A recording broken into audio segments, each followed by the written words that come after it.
In the year 1995, the first Electronic Entertainment Expo was held from May 11th to May 13th in Los Angeles, California. The show would last until its final iteration in June 2021, with the show being retired by the Entertainment Software Association December 2023. In this postmortem, I'll go over the show's rise and fall, each year's highs and lows, what could fill its void as a way for the video game industry to show what's next. Let's start with a little backstory. Before the show, even with the popularity in the early days, video games as a whole weren't taken seriously by legacy conventions as Consumer Electronics Show, often getting undesirable treatment everywhere from the show floor to the organizers. So, the show was born out of necessity and opportunity for their ESA's precursor, the International Digital Software Association, or IDSA for short. Since the first show, the numbers of exhibitors took place each year. For sake of argument, I'll be focusing on the bigger presentations unless otherwise noted. Highs and lows will come from anywhere though. Case in points, the Sega presentation. The US release of the Sega Saturn was never going to be the best before the States, but the first low can also be the first of many times a company models how the public receives their work. In an attempt to get the drop on Nintendo and then newcomer Sony, the Nintendo Saturn was already out that very night alongside its first wave of games. As you may be aware, this surprise attack backfired tremendously. From factors just mentioned and countless others have, the $399 list price, about $812.84 a day's money, led directly to the show's high points. Sony, in their first ever console PlayStation, had speech prepared, but decided to improvise with one word: $299. A full $100 cheaper than the Saturn, the console, $609.12 a day's money, had the upstart in its first of multiple console generations leading. Right out of the gate, it set the stage for future shows. The following year, 1996, had a duet of pleasures as the high point. Two games being shown off before they released to great success and acclaim: Super Mario 64 and Final Fantasy VII, the original one, tying that year. The low point was Sega slashing the price of the Saturn to catch up with the PS1 and 64. I didn't want to believe at the time as a Sega fanboy, but it's kind of hard to deny now. Though the show had been synonymous with Los Angeles, California for most of its run, the year 1997 was one of 2 years took place in Atlanta, Georgia. That's another year where the high point and low point were in near tandem. High point was one of many games, Quake 2, the sequel to a groundbreaking first-person shooter. Low point was the infamous Daikatana, generally heralded as one of the worst video games ever made. Second and final show in Atlanta took place from the year 1998. The first appearances in numerous games were shown, many of which I talked about in videos of their own. So this time, the highlight is the reveal of the Dreamcast, the last console Sega made before shifting their focus to games instead. Low point is Tiger Electronics with the Gamecom, the dot is silent, which actually tried to win online at the time. In hindsight, I'm glad I didn't. I do remember having the Power Rangers and Star Trek Next Generation models of their LCD games, the slightly more advanced Star Wars Intimidator NGA, but I'm not all surprised the system tanked. 1999 onward, the show would remain in California for the rest of its days.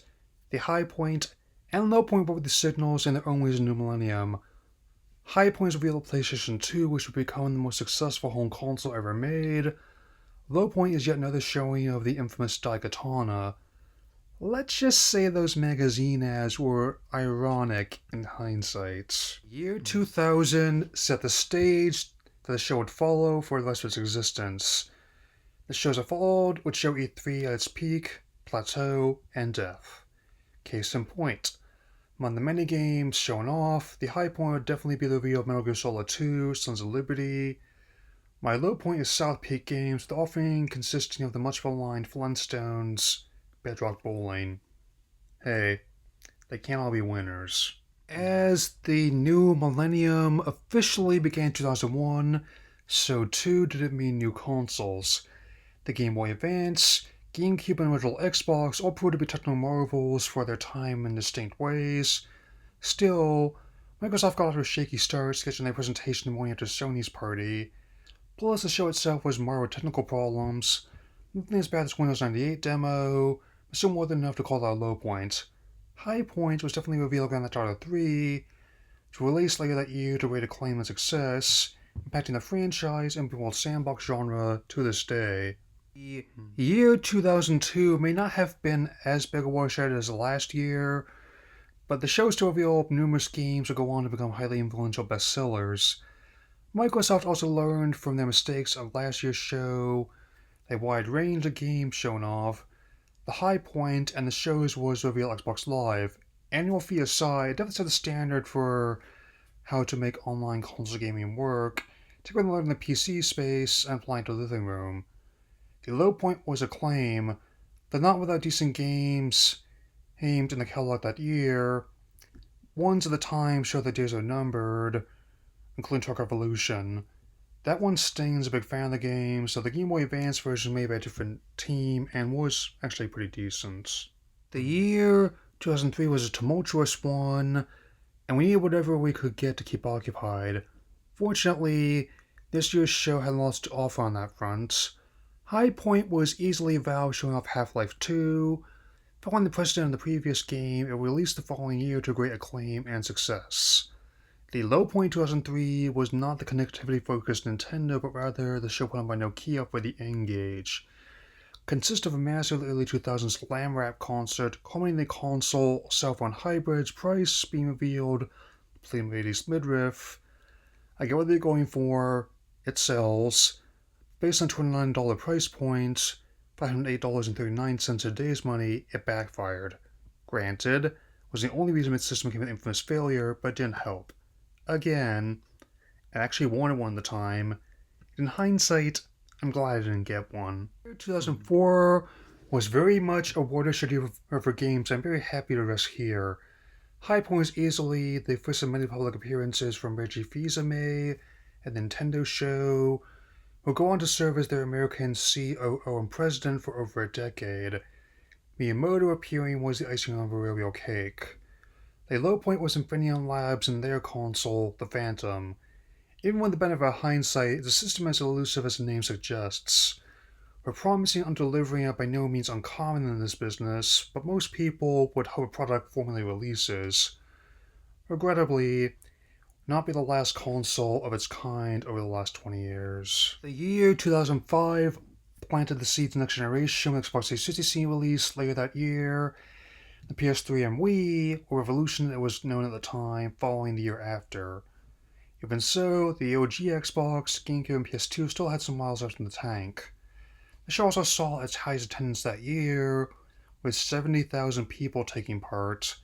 High point for me was the early look at Metal Gear Solid 4, Guns of the Patriots. My personal low point would be IDOS 25 to Life, one of the lesser attempts at cashing in on the success of Grand Theft Auto. For 2006, I would talk about the low point first. Memorable as it was, the Sony presentation made its mark for all the wrong reasons. Though the PS3 was and is a technical marvel, two aspects were initial deterrents for many. First is the list price of 60GB console on the line that ends prime from it, $599 US. The second is a 6-axis controller, looking much more familiar than the infamous Boomerang prototype, which looked like something Batman would have in his utility belt almost. The DualShock vibration was notably absent at first. Though Phil Harrison tried to spin this as two features clashing, the more supported narrative was the then ongoing lawsuit between Sony and Immersion over the haptic feedback tech. Naturally, DualShock 3 had the scene with 6-axis as the suit was settled, and the Wii Remote had both at launch, which brings me to the high point. That would be the Nintendo presentation led by Miyamoto taking the stage with Wii Remote in hand, conducting the lineup of games like an orchestra. The mixture of stories like Mario and Zelda with casual titles like the console pack and Wii Sports was crazy, but over 100 million units later, it was crazy enough to work. Year 2007 was an odd beast, as it took place in the airport Santa Monica, focusing more on present industry attendees. The year had another easy low point. Jamie Kennedy at the Activision conference. Maybe not in the top 10 worst things they've done, but as someone who's always seen Kennedy as a poor man's Adam Sandler, this comment from another attendee made shows his ego instantly deflate. He's funnier than you. The high point is easily viewed Super Smash Bros. Brawl, which will release the following year to great success. Tripping glitch aside, having Sonic, Snake, and the Pokemon Trainer join, among many others, easily gave this year's crown to Nintendo, especially what would follow next year. The low point 2008 was easily the infamous Wii music reveal, demonstrated by Medic off-key performance of Super Mario Bros. Theme that was a rare, accurate depiction of how the final game worked. This reminds me of the SpongeBob joke of the vet mistaken believing Squid has a dying animal in his place. This won the inspiration for Nintendo Direct, a pre-recorded video series that wouldn't be the only reason why the show is now defunct, but a contributing factor. The high point, believe it or not, was actually the vast array of games Microsoft had to offer. Moreover, they learned from each DVD losing the front word of Blu-ray and had Netflix with many ways to watch movies and shows digitally. Sure enough, the first time I used their streaming app was on a 360.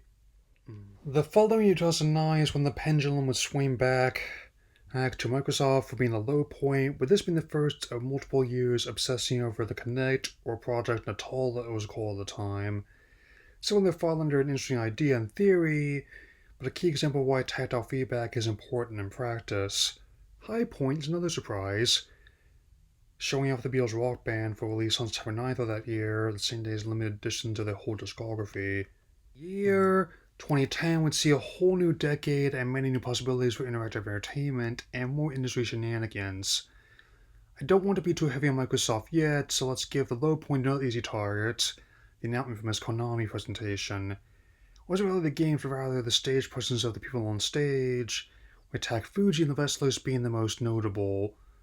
Not in the top 10 worst things the company has done, but certainly not one to forget. High point would be WB Interactive, now WB Games, showing Batman Arkham City, hailed as one of easily the best, if not the best Batman game upon its release, following year in 2011. Low point in 2011 is another easy target. Ubisoft spokesman Aaron Mr. Caffeine Priceman.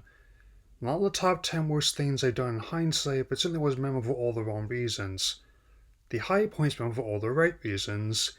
The initial reveal of the Zelda Next Generation game, which would become Breath of the Wild. It was incredible how Link initially had a modified version of his Skyward Sword gear. The world may not have ended in 2012, but the aforementioned Nintendo Direct they inspired other publishers and console makers to take a page from their book and make similar pre-made online presentations. Admittedly, the changing landscape made it question less if, and rather how much longer the show would last. Either way, the low point was the now infamous trailer for Aliens Colonial Marines.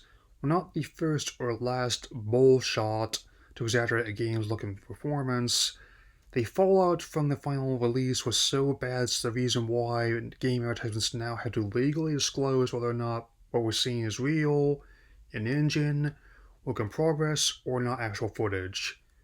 High Point was a bit trickier to choose this year. I'm going more unconventional pick. The early look at Platinum's Wonderful 101, or P100 as it was called at the time. The low point in 2003 was easily the Microsoft conference, especially Matrix's infamous Stick with Xbox 360 line. I did hold a video on the Xbox One rollout, so if you want to know more, check that out. The high point is a tie between the Pokemon X and Y showcase from Nintendo and Sony with their game sharing manual for the PS4. In 2014, the next console generation was officially in full swing, and it's once again tricky to choose a highlight. There's a couple games from the Sony showcase I will give a tie to. Bloodborne and Batman Arkham Knight. Both of my favorite PS4 games, albeit for very different reasons. Low light goes to Ubisoft with both Far Cry 4 and Assassin's Creed Unity starting rough ground, and especially in the latter case, it's only got rougher from there. While 2015 may not be my favorite show, it still produced some memorable moments, both good and bad. Not every game reveal impressed me. On the whole, I give the highlight to Nintendo for being the final show where late great Satoru Iwata took part. Alongside Reggie and Miyamoto's Muppets, no less. Low light for the second straight year goes Ubisoft. With Aisha Tyler fishing for a meme, much to the audience's and internet's confusion. She got one, just not how she expected. The year 2016's ups and downs, and this year's show was no exception. High points this year came from Nintendo, and personal favorites being Pokemon Sun and Moon, and the official title was Zelda Breath of the Wild. The low point came from EA and their over-reliance on sports titles. All I will say is I'm not surprised FIFA chose not to renew their contract with them, and hopefully the NFL will be next. In 2017, the decision was made to allow the public to attend for $250 a person. Actually, a little less than a day pass to Disneyland, and just much a rush euphoria. Honestly, I don't think there's a reason why the show's not defunct, as other conventions are still around with both professional attendees and cosplayers trying stuff out dressed as Spider-Man. High point was, again, for me, Nintendo how they came out swinging with a rapid clip of games the first year of the Switch, which was outsell the underperforming Wii U, its launch year alone. Low point was Need for Speed Payback at the reveal at the adjacent EA Play event. Fairly decent game, but what earned it the spot was the awkward interview between Marcus Nilsson and Jesse Wollins, the latter's issues being attributed to a faulty teleprompter. Almost borders on the bit from Anchorman.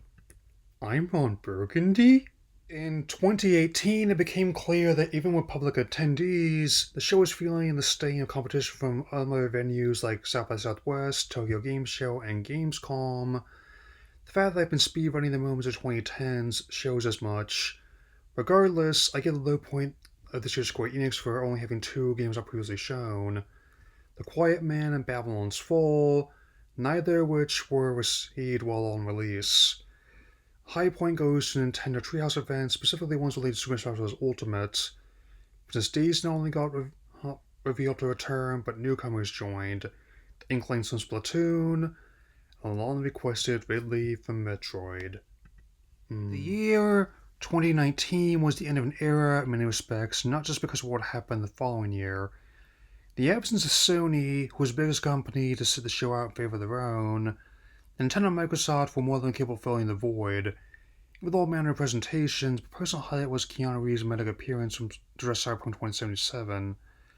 While the game launched in quite the state, the developers have done fantastic work improving it since. You might think the National Dex blowback would be my low point of 2019. Believe me, there'll be another time to address that. However, you'd be wrong. That dubious honor would go to the data breach that occurred, inadvertently leaking personal details of reporters and attendees. While the 2019 show went relatively smoothly, accidental doxing aside, there was still considerable longevity.